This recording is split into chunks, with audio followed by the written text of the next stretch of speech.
अस्सलामु अलैकुम व रहमतुल्लाह। नहमदुहु व नस्तईनुहु व नस्तगफिरुहु व नऊज़ु बिल्लाहि मिन शुरूरि अनफुसिना व मिन सय्यिआति अअमालिना। मन यहदिल्लाहु फला मुदिल्ल लहु व मन युद्लिल्हु फला हादिय लहु। ونشهد أن لا إله إلا الله وحده لا شريك له ونشهد أن سيدنا وسندنا وحبيبنا ومولانا محمدا عبده ورسوله الذي أرسله بالحق بشيرا ونذيرا وداعيا إلى الله بإذنه وسراجا منيرا فقد قال الله تعالى في كلامه المجيد। সকলে আমার সঙ্গে জবান খুলে পড়ুন আউযু বিল্লাহি মিনাশ শাইতানির রাজিম। বিসমিল্লাহির রহমানির রহিম। ইন্নাল্লাহা ওয়া মালাইকাতাহু ইউসাল্লুনা আলান নবী ইয়া أيها الذين آمنوا صلوا عليه وسلموا تسليما اللهم صل على محمد وعلى آل محمد كما صليت على إبراهيم وعلى آل إبراهيم إنك حميد مجيد اللهم بارك على محمد وعلى آل محمد كما باركت على إبراهيم وعلى آل إبراهيم إنك حميد مجيد। হাজারো ব্যথা বেদনার পরে ফিরে আসনি তুমি আপন ঘরে। দিনের আলো তুমি ছড়িয়ে দিতে চলে গেলে মদিনায় মক্কা ছেড়ে। হে রাসূল তোমাকে ভুলি আমি কেমন করে। হে রাসূল তোমাকে ভুলি আমি কেমন করে।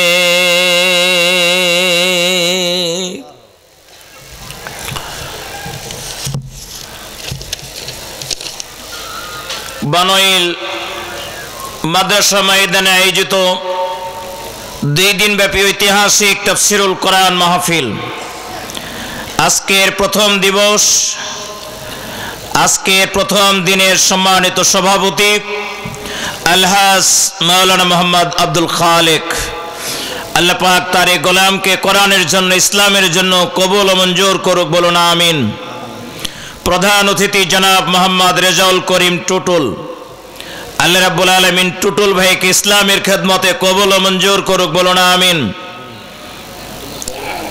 আজকের দিনের যিনি প্রধান আলোচক, আন্তর্জাতিক খ্যাতিসম্পন্ন মুফাসসিরে কোরআন, বিশিষ্ট ইসলামী চিন্তাবিদ, ইসলামী আন্দোলনের বিশিষ্ট সিপাহী সালার, মেহেরপুর কুষ্টিয়ার কৃতি সন্তান জনাব আলহাজ মাওলানা মোহাম্মদ জাহাঙ্গীর আলম জেহাদি নাওয়ারাল্লাহু কুলুবাহু বিইলমিল কোরআন ওয়া বিদ্দীনিল ইসলাম, বলুন আমিন।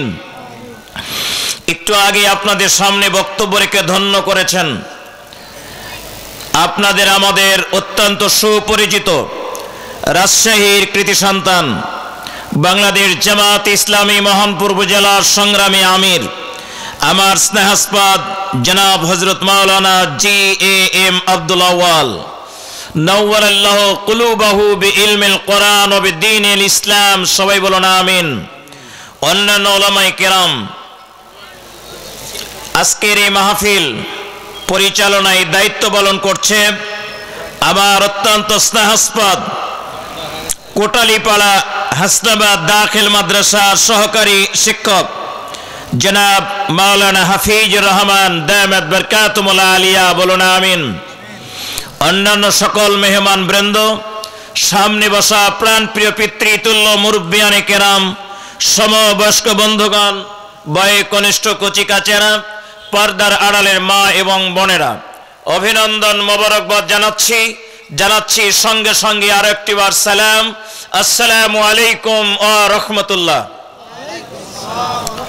কোরআনুল কারীমের এই মাহফিল আল্লাহর ভাষায়, নবীর ভাষায় হিয়া রাউজাতুম মিন রিয়াজিল জান্নাহ, আল্লাহর এই জান্নাতি বাগান। যে দয়াময় আল্লাহ, যে রব্বি কারীম আমাদেরকে মেহেরবানি করে এলাকার হাজারো জনগোষ্ঠীর মধ্য থেকে এই জান্নাতি বাগানের জন্য মঞ্জুর করলেন, আমরা তার সামনে শুকরিয়া আদায় করব। পড়ছি সবাই আলহামদুলিল্লাহ। এটি যে জান্নাতের বাগান, আপনারা যে জান্নাতের বাগানে এসেছেন, এই কথাটা কি বিশ্বাস করতে পারেন?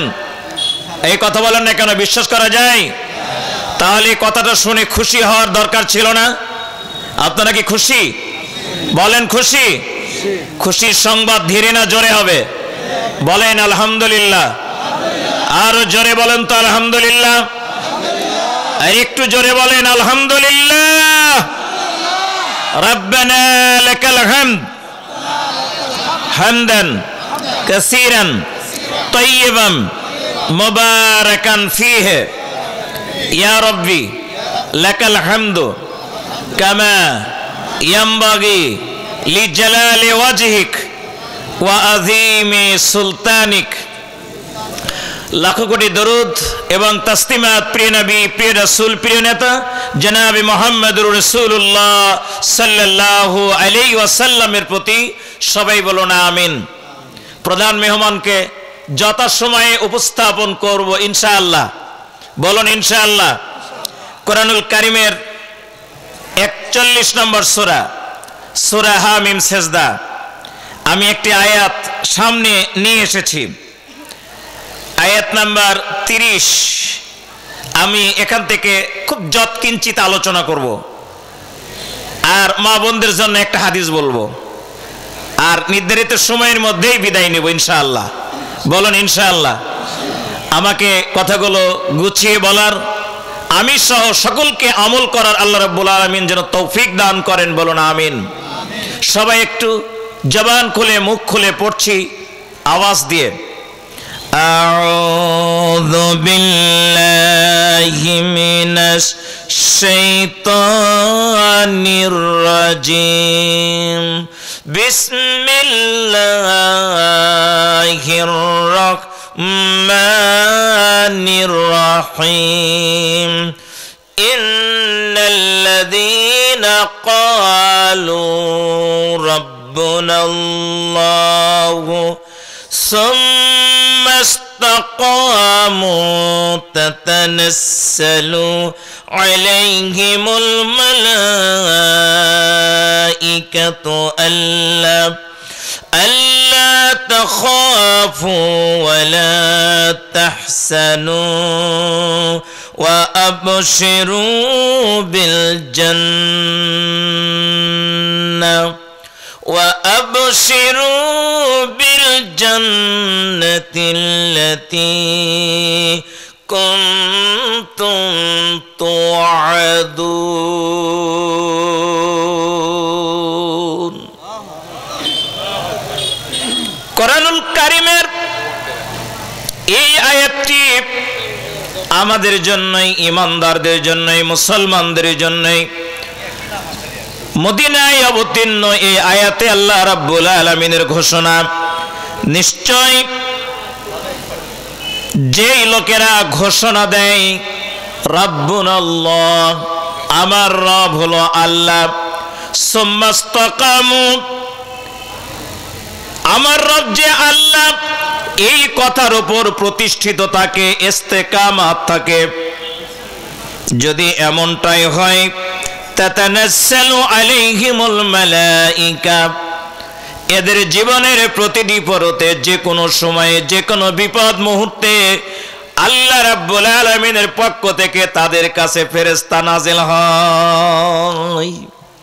ফেরেশতারা যে কোনো বিপজ্জনক মুহূর্তে এদের কাছে হাজির হয়ে বলে, আল্লাহ তাখাফু, ভয় করো না, ওয়ালা তাহজানু, চিন্তাও করো না, ওয়া আবশিরু বিল জান্নাহ, আল্লাহ রাব্বুল আলামিনের পক্ষ থেকে জান্নাতের সুসংবাদ গ্রহণ করো। কুনতুম তুআদুন, যেই জান্নাতের ওয়াদা আল্লাহ রাব্বুল আলামিন তোমাদের জন্য ঘোষণা দিয়েছেন। সম্মানিত ভাইরা আমার, কোরআনুল কারীমের এই আয়াতটির ভিতরে পৃথিবীর ঈমানদারদের জন্য সুসংবাদ। যেই মানুষগুলো আল্লাহকে রব বলে আর এই কথার উপর যতই বিপদ আসুক না কেন ওই কথার উপর সুপ্রতিষ্ঠিত থাকে, এই সুপ্রতিষ্ঠিত থাকতে পারলে সাহায্য পাওয়া যাবে কার? কথা বলেন কার? আমার ভাইরা, আল্লাহ আমার রব কথাটা শুনতে খুব সহজ, বলতো খুব সহজ, কিন্তু প্রকৃতপক্ষে যদি এই কথাটা বুঝে সুঝে বলি আর যাদের কাছে বলছি তারাও যদি বুঝে, তাহলে আল্লাহ আমার রব এই কথা বলার সঙ্গে সঙ্গে চারিদিক থেকে ভীমরুলের চাকে যদি ঢিল মারা হয়, মৌমাছির চাকে যদি ঢিল মারা হয়, ওই মৌমাছির চাক থেকে সব মৌমাছিগুলো যে ঢিল মারলো তাকে যেভাবে আক্রমণ করবে, পৃথিবীর কাফের মুশরিকেরা, ইসলামের দুশমনেরা, আল্লাহ আমার রব এই কথা ঘোষণা দেওয়ার সাথে সাথে ওই মৌমাছি আর ভীমরুলের চাকের মতো এই মুসলমানকে, ঈমানদারকে আক্রমণ করবে। পৃথিবীতে যেখানেই দেখা গেছে আল্লাহ আমার রব এই কথার ঘোষণা দিয়েছে, এর বাস্তবায়ন করেছে, সাথে সাথে ওই লোকটা মহা এক সংকটের সম্মুখীন হয়েছে। প্রিয় ভাইয়ের আমার, আল্লাহ আমার রব এই কথার মানে কি? এই কথার মানে জীবনে বুঝিও না, কাকো বুঝতেও দেই না। বন্ধুরা আমার, আমাদের বাড়ির দরজায় কেউ যদি বলে লা ইলাহা ইল্লাল্লাহ, আমরা তখন কি বুঝি? যে বাড়ির দরজায় একটা ভিক্ষুক আসছে, ভিক্ষা দেওয়া লাগবে, কেটে বুঝি না? দোকানের সামনে কেউ যদি বলে লা ইলাহা ইল্লাল্লাহ, তখন আমরা বুঝানি ফকির আসছে, 2 টাকা দেওয়া লাগবে। এই কথা বলো না কে? তার মানে লা ইলাহা ইল্লাল্লাহকে আমরা নিয়ে গেছি 2 টাকা 3 টাকা আর ফকিরের দরজায়। কথা বলেন ঠিক কিনা? কিন্তু হযরত বেলাল রাদিয়াল্লাহু তাআলা আনহু যখন লা ইলাহা ইল্লাল্লাহ বলেছিলেন, তখন বেলালকে টাকা দেয় নাই, ওই বেলালের জিহ্বাটা টেনে বের করে ওই জিহ্বার উপর আগুনের অঙ্গার রেখেছিল।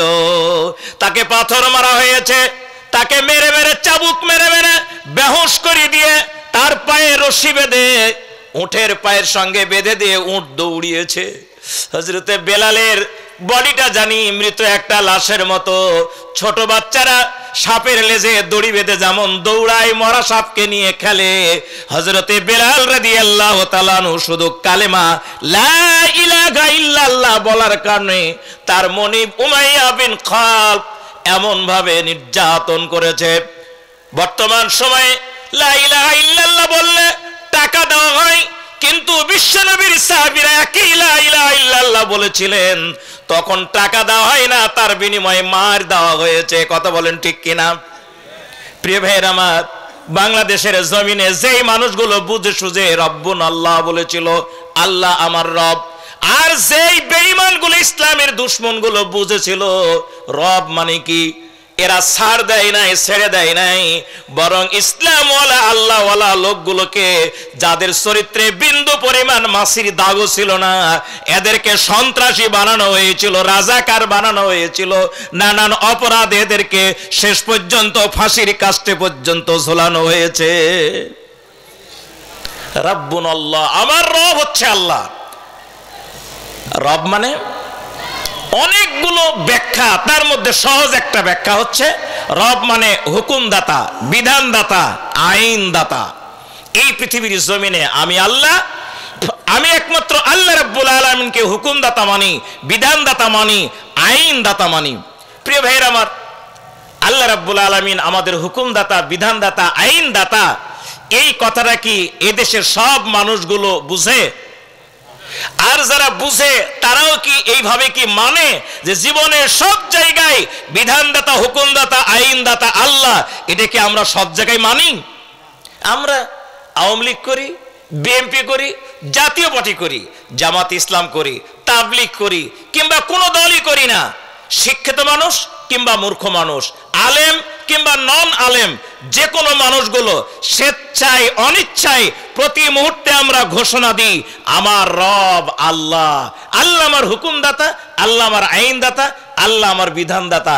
এটা কিন্তু ইচ্ছায় অনিচ্ছায় আমরা ঘোষণা দিই, জানি না কখন ঘোষণা দিলাম। আমার ভাইয়েরা, যারা নামাজ পড়ে, 5 ওয়াক্ত সালাত আদায় করে, এই মানুষগুলো প্রতিদিন সকাল থেকে ফজর, জোহর, আসর, মাগরিব, এশা, এই 5 ওয়াক্ত সালাতে ফরজ নামাজ মোট কত রাকাত? কত রাকাত? 17 রাকাত। তো প্রতি রাকাতে সূরা ফাতিহা পড়া লাগে কি লাগে না? ফাতিহার শুরুতে আমরা বলি আলহামদুলিল্লাহি রাব্বিল আলামিন। আল্লাহ রাব্বুল আলামিন, আল্লাহ আমার রব, সূরা ফাতিহাতে আমরা বলি। 17 রাকাতে 17 বার সূরা ফাতিহা পড়া লাগে। তাহলে শুধু ফাতিহাতে ঘোষণা দিলাম 17 বার।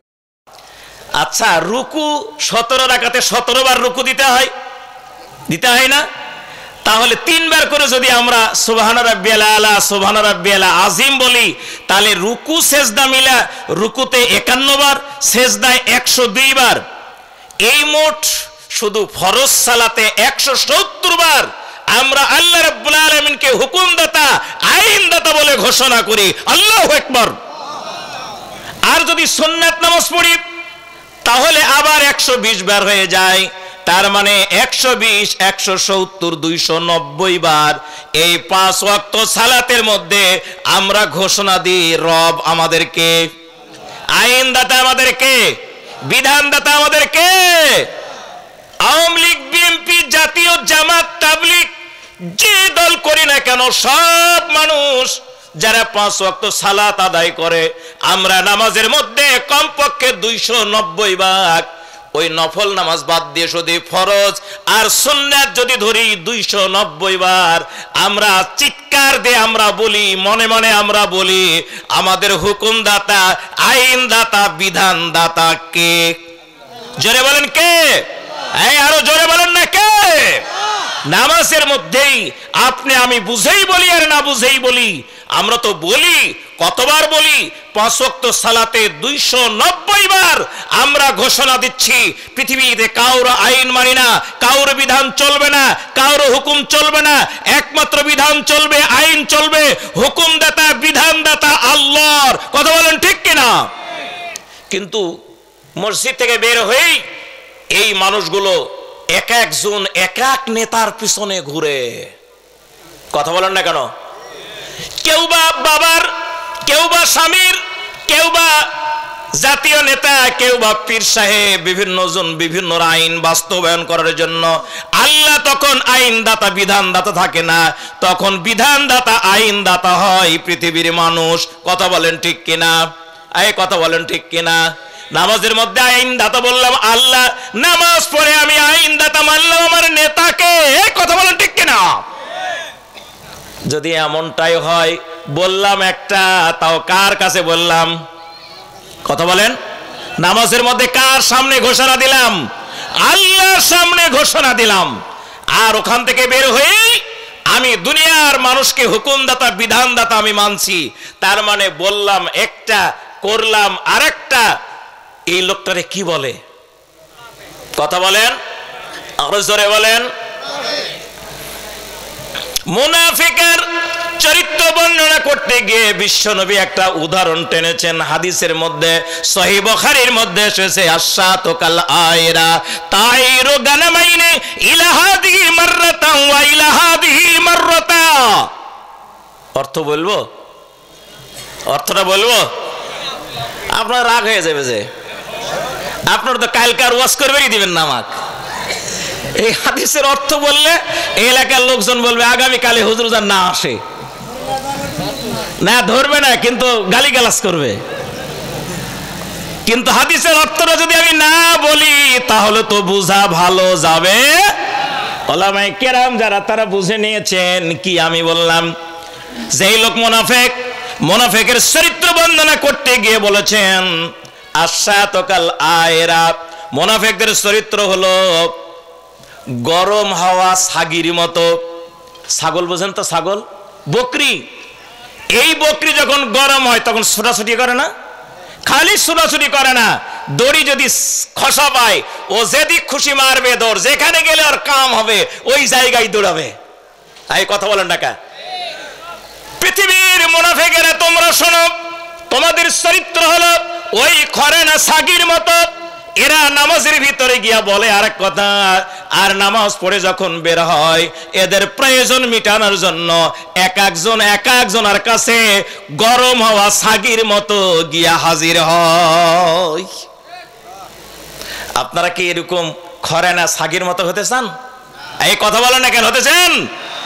তাহলে পরিষ্কার ভাষায় আমি আপনাদেরকে বলতে চাই, সালাতের মধ্যে যা ঘোষণা দিলাম আইনদাতা বিধানদাতা একমাত্র শুধুমাত্র কাকে মানতে হবে? আমি ঘোষণা দিলাম যে ওখান থেকে বের হওয়ার পর আমি আমার সমাজে যখন চলতে যাব, চলতে গেলেই বাধা আসবে।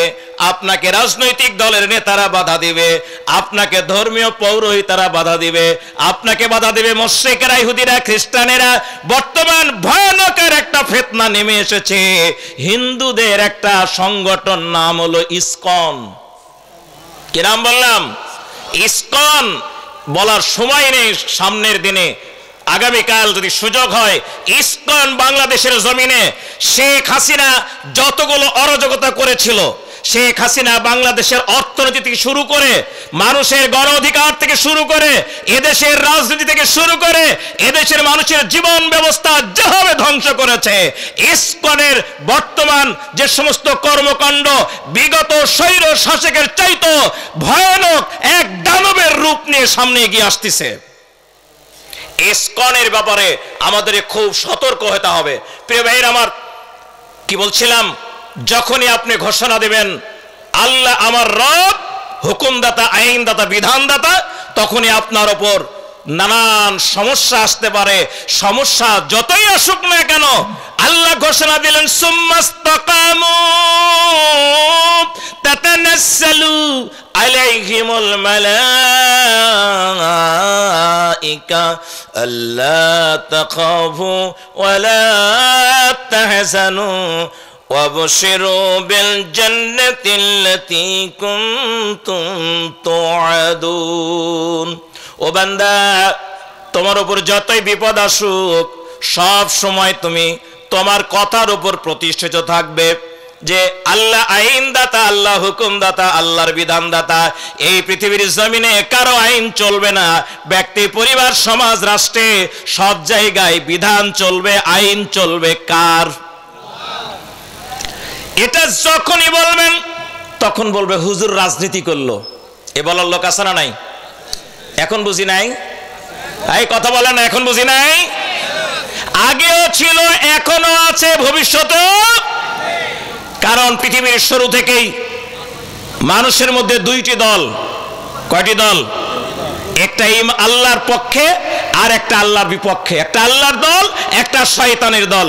ইন্নাল্লাযীনা আমানু ইউকাতিলুনা ফি সাবিলিল্লাহ ওয়াল্লাযীনা কাফারু ইউকাতিলুনা ফি সাবিলিত তাগুত।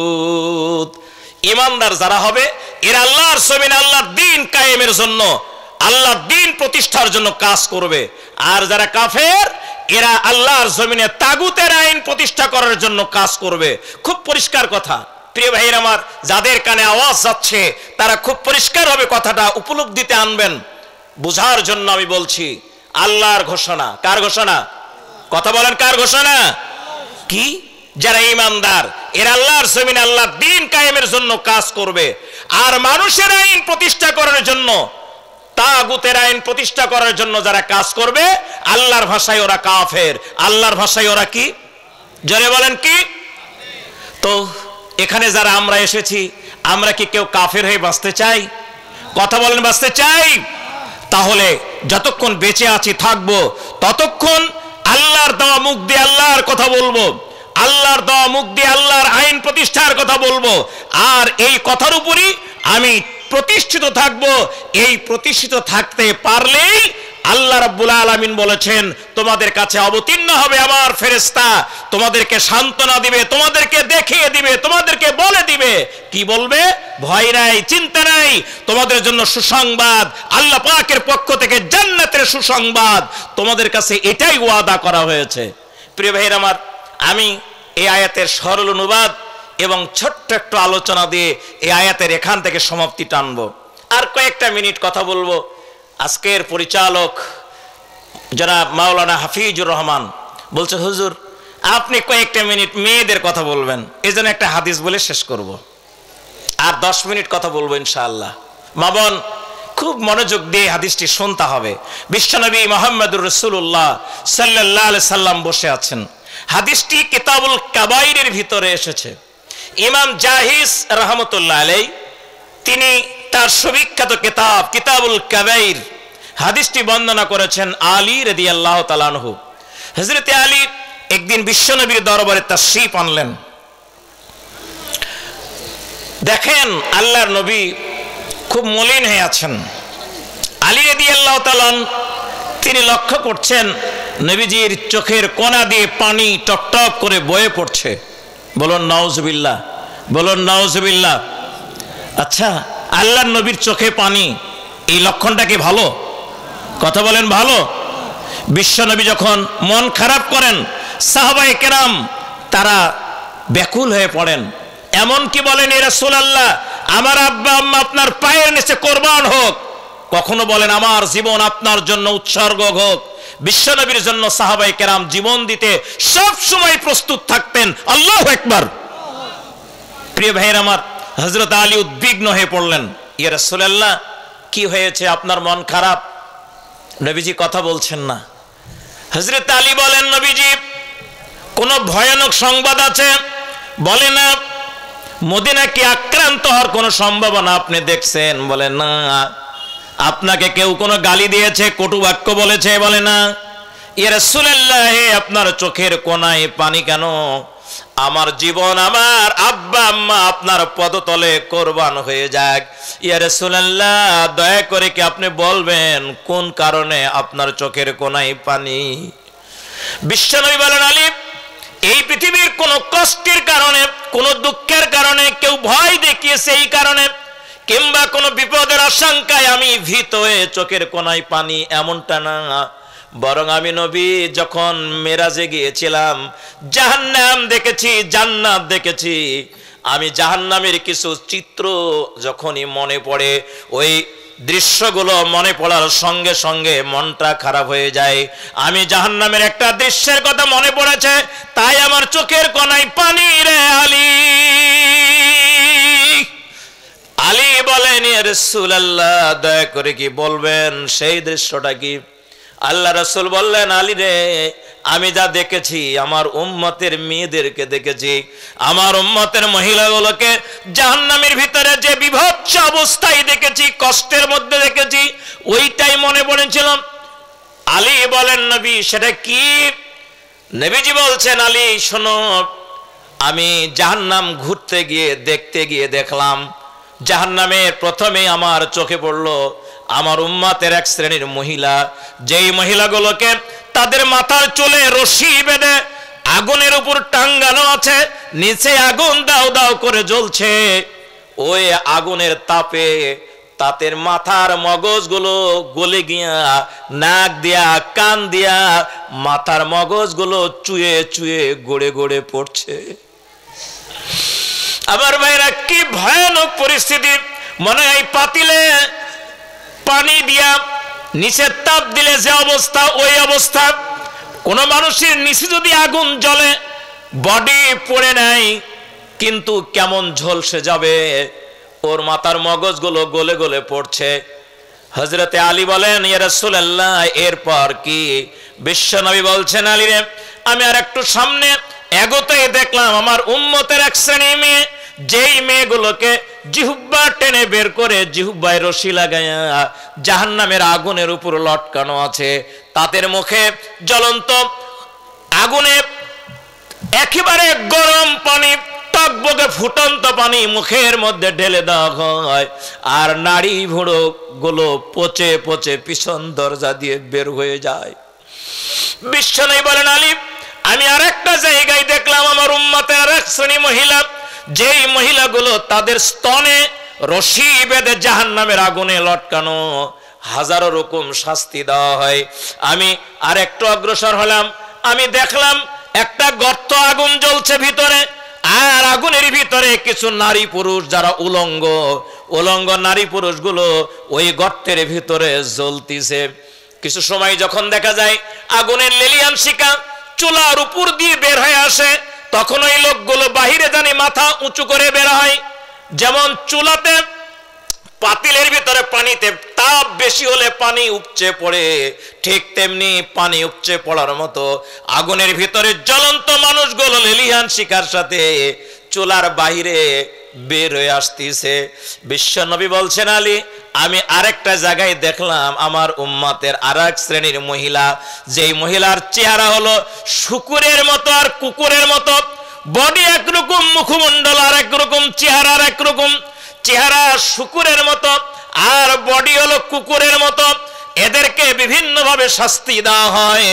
আমি এরপর আরেকটু অ্যাডভান্স হলাম, আমি দেখতে পেলাম আমার উম্মতের আর এক শ্রেণীর মহিলা, যেই মহিলাগুলোর চেহারা হলো গাধার মতো, মাথায় লোহার হাতুড়ি দিয়ে পিটানো হয় আর গরম পানি মুখে ঢেলে দেওয়া হয়। এই মহিলাগুলোর নাড়ি ভুঁড়িগুলো পচে পচে বের হয়ে যায়। চিৎকার মেরে কন নাউজুবিল্লাহ। হযরত আলী রাদিয়াল্লাহু তাআলা আনহু তাকায় দেখছেন নবীজি জানি আর কথা বলেন না। নবীজি চুপ করে গেলেন। আলী বলছেন, এ রাসূলুল্লাহ, এরপরে আপনি কি দেখেছেন? নবীজি আর কথা বলছেন না। অদূরেই হযরত ফাতিমা রাদিয়াল্লাহু তাআলা আনহা ছিলেন, তিনি এগিয়ে আসলেন, বলে, আব্বাজান বলেন, এরপর আপনি কি দেখেছেন? নবীজি জানি আর কোনো কথা বলছেন না। ফাতেমা জিজ্ঞেস করলেন, আলী রাদিয়াল্লাহু তাআলা আনহু জিজ্ঞেস করলেন, আব্বাজি, আপনি এরপর কি দেখেছেন বলেন, নইলে বলেন এই মেয়েগুলো কি এমন অপরাধ করেছে যেই অপরাধের কারণে তাদেরকে এমন শাস্তি দেওয়া হয়। ইয়া রাসূলুল্লাহ, এই মেয়েদের অপরাধগুলো আমাদেরকে একটু চিহ্নিত করে দেন। বিশ্ব নবী বলেন, শোনো, আমার উম্মতের মেয়েগুলোর অপরাধ কি। সম্মানিত মা বোন, এখানে 6 প্রকারের বর্ণনা এসেছে, 6টি চরিত্র এই জায়গায় উল্লেখ করা হয়েছে। আল্লাহর নবী একে একে এই মেয়েগুলোর এই শাস্তির কারণ কি তা বর্ণনা করলেন। কাল লাগাবেন, খালি শুনলেই নয়, বরং আজকে সংক্ষিপ্ত আলোচনায় যা শুনবো আমাদের চরিত্রের সঙ্গে মিলাবো, যদি ত্রুটি থাকে সংশোধন হব, আমরা আল্লাহর জান্নাতে যেতে চাই, ঠিক কিনা? আমাদের আদি বাসস্থান ছিল জান্নাত। আমাদের আদি বাসস্থান কোথায়?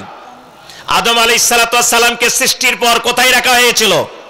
জান্নাতে রাখা হয়েছিল। আমাদের একটু ভুলের কারণে ওই জান্নাত থেকে বের করে দেওয়া হয়েছে, কথা বলেন ঠিক কিনা? আমরা আবার ওই জান্নাতে যেতে চাই, যেতে চাই না? আল্লাহ পাক ওয়াদা করেছেন, ফাইম্মা ইয়াতিয়ান্নাকুম মিন্নি হুদান ফামান তাবিয়া হুদায়া ফালা খাউফুন আলাইহিম ওয়ালা হুম ইয়াহসানুন। আমার পক্ষ থেকে তোমাদের কাছে জীবন বিধান আসবে, যারা এটাকে মেনে নিবে, গ্রহণ করে নিবে, আমি নবী, আমি আল্লাহ রাব্বুল আলামিন ঘোষণা দিলাম, তোমাদের ভয় নাই, ফামান তাবিয়া হুদায়া ফালা খাউফুন আলাইহিম ওয়ালা হুম ইয়াহজানুন। আমার হুকুম যারা মেনে নেবে এই মানুষগুলোর কোনো ভয় নাই, কোনো চিন্তা নাই। প্রিয় ভাইরা আমার, সম্মানিত মা বোন, আল্লাহর ওয়াদা রয়েছে পৃথিবীতে যে কয়দিন আছি আল্লাহর পক্ষ থেকে অবতীর্ণ হেদায়েত। হেদায়েত হলো কোরআন। হেদায়েত মানে কোরআন। হেদায়েত মানে কি? জোরে বলেন কি? হেদায়েত মানে হাদিস। হেদায়েত মানে কোরআন এবং হাদিসকে হেদায়েত বলা হয়েছে।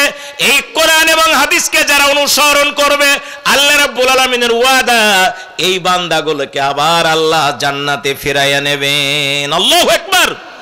আমরা কি ওই জান্নাতে ফিরে যেতে চাই না? কথা বলেন, ফিরে যেতে চাই না? তাহলে কোরআন এবং সুন্নাহকে আমাদেরকে মানতে হবে। আল্লাহ রাব্বুল আলামিন আমাদেরকে মানার তৌফিক দান করুক। জোরে বলেন আমিন। আরো জোরে বলেন আমিন। আমি 6টা পয়েন্ট আউট করেছি, তাকে বলবো না? বলবো। প্রধান বক্তা চলে এসেছেন, এই জন্য আজকে বলবো না, আগামীকাল বলবো ইনশাআল্লাহ। বলুন ইনশাআল্লাহ। এই বলেন না ইনশাআল্লাহ। আগামীকাল আমাকে পাওয়া যাবে ইনশাআল্লাহ, কিন্তু প্রধান মেহমানকে আর পাওয়া যাবে না। এই জন্য ওনার জন্য ছেড়ে দিয়ে আমি এখনই বিদায় নিচ্ছি। সম্মানিত ভাইয়েরা, আপনারা আজকে যারা এসেছেন, একজন সামনে যাদেরকে পাবো প্রত্যেককে আমরা দাওয়াত দেব। আগামীকাল আসছেন এই গোটা বাংলাদেশ শুধু নয়, ভারত উপমহাদেশের আলোড়ন সৃষ্টিকারী বক্তা, বিশিষ্ট মুফাসসির, বিশিষ্ট আলেমে দ্বীন জনাব হাফেজ মাওলানা মুফতি আমির হামজা। ওনার কোনো গুণ বর্ণনা করার দরকার আছে? কোনো দরকার নেই। আপনারা দাওয়াত দিবেন, দলে দলে আগামীকাল হাজির হবেন। তার বক্তৃতার পূর্বে আমি ইনশাআল্লাহ আমিও কিছু কথা বলবো। আল্লাহ রাব্বুল আলামিন আমাকে, আপনাকে, সকলকে কোরআনের জন্য কবুল করুক। জোরে বলেন আমিন। আমরা ছিলাম জান্নাতের অধিবাসী, আমরা এই জান্নাতে আবার ফিরে যেতে চাই। আল্লাহ কবুল করুক। চিৎকার দিয়ে বলেন আমিন। সুবহানাকা আল্লাহুম্মা ওয়া বিহামদিকা আশহাদু আল্লা ইলাহা ইল্লা আনতা আস্তাগফিরুকা ওয়া আতুবু ইলাইক। আসসালামু আলাইকুম ওয়া রাহমাতুল্লাহ।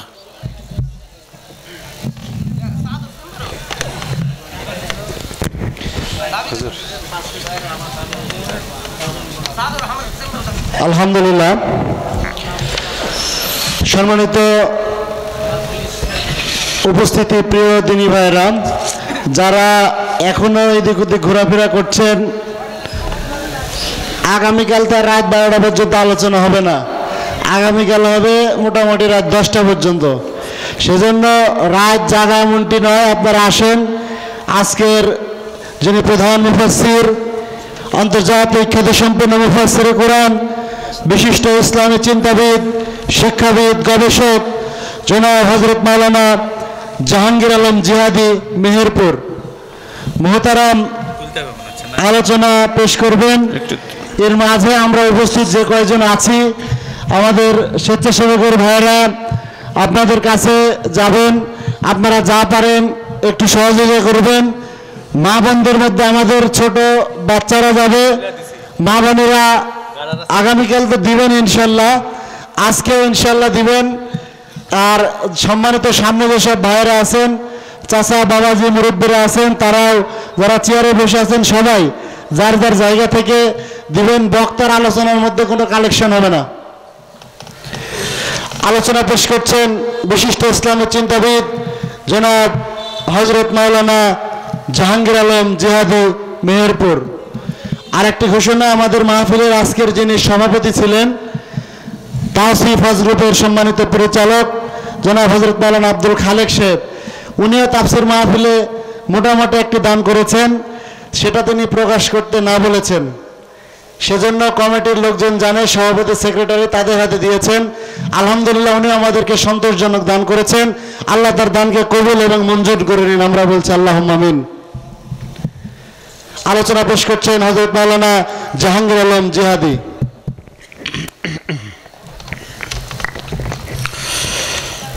আসসালামু আলাইকুম ওয়া রাহমাতুল্লাহ। কেমন আছেন আপনারা? আলহামদুলিল্লাহ, আলহামদুলিল্লাহ। প্রিয় রাজশাহী বাগমারাবাসী, দীর্ঘ কয়েক বছর পর আপনাদের সাথে আবার দেখা হলো। তবে আলহামদুলিল্লাহ, আল্লাহ পাক দেখা করিয়েছে। তবে আমি ভাবি না যে অন্তত পক্ষে আজকে প্রথম দিন তো লোকজন কম হবে, কিন্তু একেবারেই এরকম হবে না।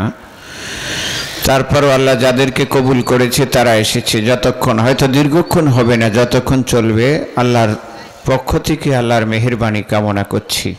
প্রিয়জনেরা, রাগ করেছেন নাকি আপনার আমার উপরে? সালামের জবাব সেভাবে দেন নাই। সালামের জবাবে মনে হয়েছে আপনারা দীর্ঘদিন পর আবার পেয়েছেন, সেজন্য একটু রাগ করে বসে আছেন। কি রাগ করেন নাই তো? আরো একবার, আসসালামু আলাইকুম ওয়া রাহমাতুল্লাহ। নাহমাদুহু ওয়া নাস্তাঈনুহু ওয়া নাস্তাগফিরুহু ওয়া নাউযু বিল্লাহি মিন শুরুরি আনফুসিনা ومن سيئات أعمالنا من يهده الله فلا مضل له ومن يضلله فلا هادي له ونشهد أن لا